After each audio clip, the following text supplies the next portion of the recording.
hurt, damn it! It's my turn, bitch!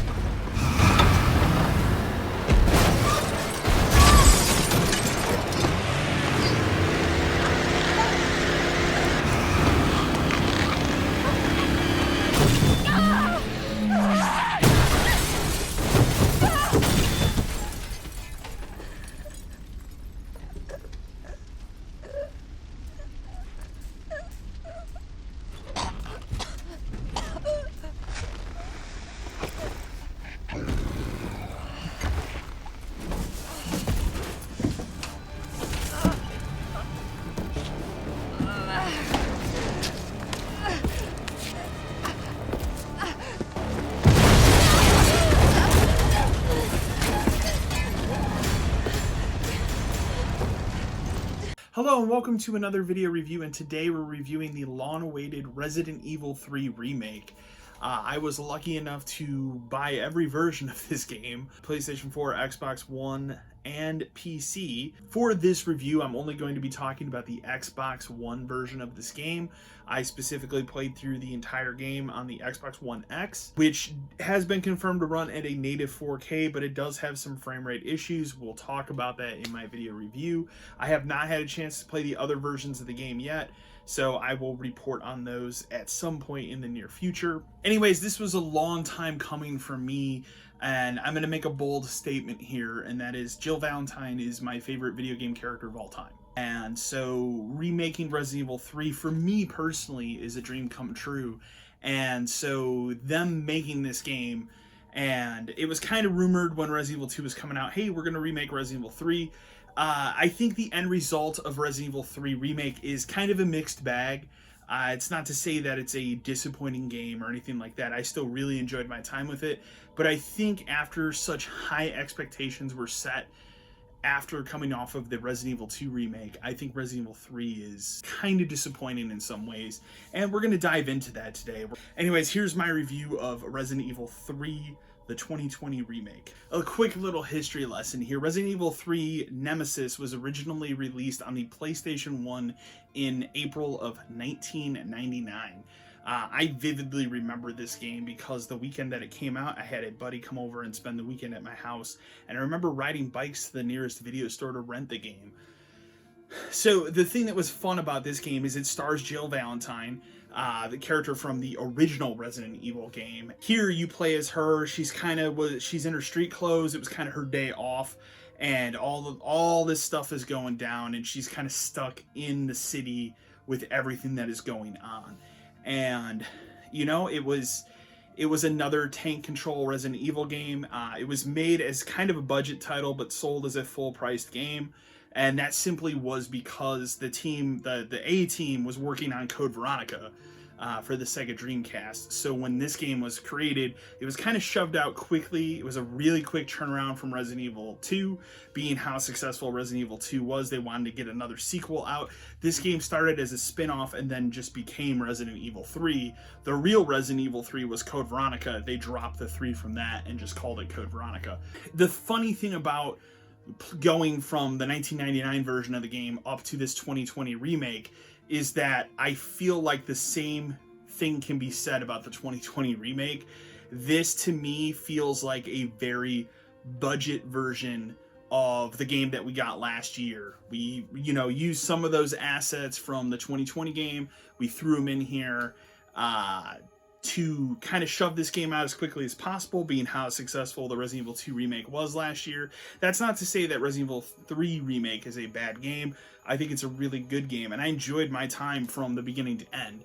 And, the most positive thing I'll say about it is it resurrected Jill Valentine for me. Jill Valentine we haven't seen in a Resident Evil game since Resident Evil Revelations back in 2012, which was kind of a spin-off series. And before that, it was Resident Evil 5. So she hasn't been in a Resident Evil game. If you want to count Revelations, that she was in a good chunk of that. But before that, Resident Evil 5. So it's been almost 10 years. For me making the bold statement of this is my favorite video game character of all time, it's a more than welcome return. And I think her character is done phenomenally here in this 2020 remake. I have no complaints at all. I think her character model looks great. If you pre-order the game, you get the pre-order bonus, which is her original outfit from the 1999 game. It looks fantastic. And whoever the actress is that they got to play her is perfect. And if there's another hugely positive thing I can say is somehow between this 2019 remake of Resident Evil 2 and our 2020 remake of Resident Evil 3, it looks even better visually. Capcom put a ton of money into making the re-engine for Resident Evil 7 and for these titles, and I think it's just paid dividends over and over and over again for them. So I'm really happy with the end result of how the game looks visually, and I'm really happy with her character model, and even Carlos looks good too. And those parts of the game, fantastic. However, where things start to kind of fall through the cracks with the Resident Evil 3 remake is when you start to sit back and remember, oh, that 1999 game, that was actually a budget title. That wasn't a title that was created as this big flagship release like Resident Evil 2 was. They took a lot of liberties. They took a lot of shortcuts. And I feel the same can be said about this 2020 remake. I took my time with my first playthrough of this game, and I beat it in 5 hours. And that's me doing everything. That's me picking up every item. That's me picking up pretty much all of the documents. That's me looking at every nook and cranny in each map of the game. And I somehow still beat the game in under 5 hours. Maybe that just says how good I am of a Resident Evil player. I don't know, but I was kind of blown away at how quickly I got through it. Whereas I feel like last year's Resident Evil 2 remake, my first run was about twice that. Before I started doing subsequent runs that bring your time down because you remember puzzles and you remember stuff. And the same is going to be said about Resident Evil 3 Remake. One of the achievements is beat the game under 2 hours, and I kind of laughed at that when I first started the game, but now you could easily probably beat this game in an hour and a half if you know what you're doing. With that being said, one other big criticism I have of this game coming off of the last one is the dodge mechanic. I think the dodge mechanic here works some of the time, but I feel like a lot of times it doesn't work in the way that you want it to. There were a lot of times where a zombie would grab me or something, even though I did the dodge mechanic, or I would still get hit by Nemesis because I missed that dodge prompt. Even though I hit it correctly, and I know that I did, I feel like there's some weird hitbox issue with that just made the whole experience kind of diminished for me a little bit. I was coming into this game really high, and especially after Resident Evil 2 Remake, and for me to sit down and play this game and come out of it and go, it was good, I don't think it was great. And that's the biggest disappointing thing I can say about 3 Remake is I went into this game hoping it would be great, and I came out going, it was good.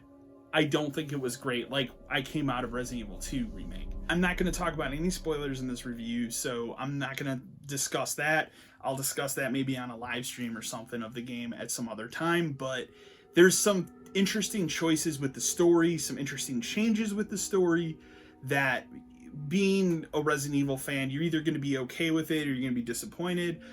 Specifically involving the ending, there were some changes there. I'm a little disappointed at the decisions made there, but I also understand them. The other biggest disappointing aspect of Resident Evil 3 is Nemesis himself. Resident Evil 2 Remake gave us this incredible sense of tension with Mr. X, how he was always kind of procedurally there following you in the police station and in later parts of the game. Here, Nemesis is basically just a cinematic set piece. And I think that was what really made me look at this game and go, oh, this is a budget title like Resident Evil 3 Nemesis was 20 years ago, and not looking at this as this huge high-profile flagship Capcom release, even though they're treating it that way. So the Nemesis is kind of only in the very beginning of this game, as he kind of, comes around and follows you around a little bit like Mr. X, but it's not like Mr. X the same way. And then after that, you only encounter him through cinematic set pieces. And I think that is probably the most disappointing aspect of the game, especially coming off of last year's incredible remake of 2. Everybody thought, oh man, what can they do to remake this game and have Nemesis chase you everywhere? How great is this going to be? And to come to the other side of it and go, oh, well, he's just this cinematic set piece that shows up sometimes. and he's basically a boss you fight a handful of times throughout the game. And that is a little disappointing. There also really aren't any other bosses in the game. It's just Nemesis. That's a little disappointing as well, but I get it. Also, and this, I mean, you can take this how you will if you want to take this as a spoiler. I guess I'll say this is a minor spoiler. The boss fight at the end of the game with Nemesis is an incredible joke. I went into it, I loaded up all my weapons, I was prepared for this epic fight, and it was not that. It's kind of just pretty much the same as the original Resident Evil 3, but somehow more muted, and that was disappointing as well. You know, coming out the other end of this game, I've only played one playthrough of the game, so I haven't played hardcore mode. I played it on the standard normal mode. And so I do plan on doing a hardcore playthrough. I also am now going to dive into the PC version of the game, mostly because I want to see the game run at 144 hertz with higher graphical quality than I'm getting, even though the Xbox One X is the only console system that produces a native 4K image for this game. And it looks stunning on the system. There are frame rate issues, and I didn't encounter it as much as other people I think did. Maybe that's because I'm running the game on a dedicated external SSD. You know, as I said in the previous review of Doom Eternal, there were some I/O issues with the internal drive of the Xbox One that caused frame rate issues for that game. I never experienced any of those because I use an external SSD.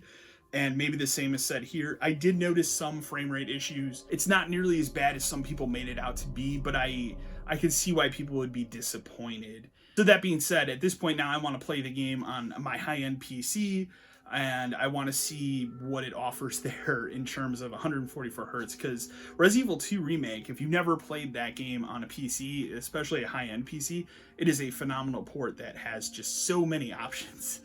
And it seems like Resident Evil 3, I played the demo on PC, and it's pretty much the same. So I'm interested to dive in there and see differences in terms of visual fidelity and frame rate. But overall, you know, to come out the other end of this is a game that, you know, I got all three versions of it. I'm obviously a diehard fan of this series. I'm a diehard fan of Jill Valentine. And for me to come out the other end and go, it's good, but it's not great, is disappointing. That being said, I still think it's definitely worth your time. Is it worth $60? That's hard for me to say, and it's simply hard for me to say because, you know, how do you determine the value? Did you love Resident Evil 2 Remake? You're probably going to love this. It's kind of more of that, but also not more of that. Resident Evil 3 Nemesis was always more of an action-oriented tank control game. This is kind of an action-oriented version of Resident Evil 2, even more so, but the action isn't as bombastic as like Resident Evil 5, which is also kind of disappointing. You know, at this point, why don't you just give me the option to melee zombies like I can in Resident Evil 5, if you want to go that route, instead of putting a shitty dodge mechanic. But I get it, again, and I digress. So to come out the other end of this and review it, this is one of the biggest releases of 2020. It was my most anticipated game of this year. I'm giving the game a B. I think it's a solid B. It's not mind-blowing in the way that Resident Evil 2 Remake was, and it pains me to say that. You know, of the two, this was the one I was more excited about them getting to this remake than 2, and for me to now flip that and go, no, actually 2 Remake is better. That being said, I'm very fascinated to see where this series goes. I don't want them to remake Resident Evil, 4 or 5. I think that's unnecessary. And while I would play in this engine a remake of the original Resident Evil, which is my favorite game of all time, I think the 2002 GameCube remake that was remastered in 2015 is perfect. I don't think you can make that better. Even putting in this engine and making it a third-person game, I don't think that I would like it as much as the 2015 remaster, which I think is literally the perfect game. So it's a solid B for me here on the channel. I enjoyed my time with it. If you're kind of on the fence for it, maybe wait until it's on sale. Maybe wait till it's like $40. And one other thing that I will say quickly at the end, I did not play any of this multiplayer thing that's attached to it. It downloads as a separate client on whatever system you're playing the game on. Resident Evil Resistance, I deleted it. When it downloaded, I haven't installed it on anything, and I really don't plan on playing it. Maybe if I hear some good things, but everything I've heard about that is incredibly mixed to negative. So I'm glad that they did separate achievement and trophy lists for Resident Evil 3 Remake and this Resistance thing. So good on you, Capcom, for doing that. Anyways, guys, that's going to be my review of Resident Evil 3 Remake for 2020. I hope you guys enjoyed this video review. Remember to like, share, and subscribe to the channel. And as always, until next time.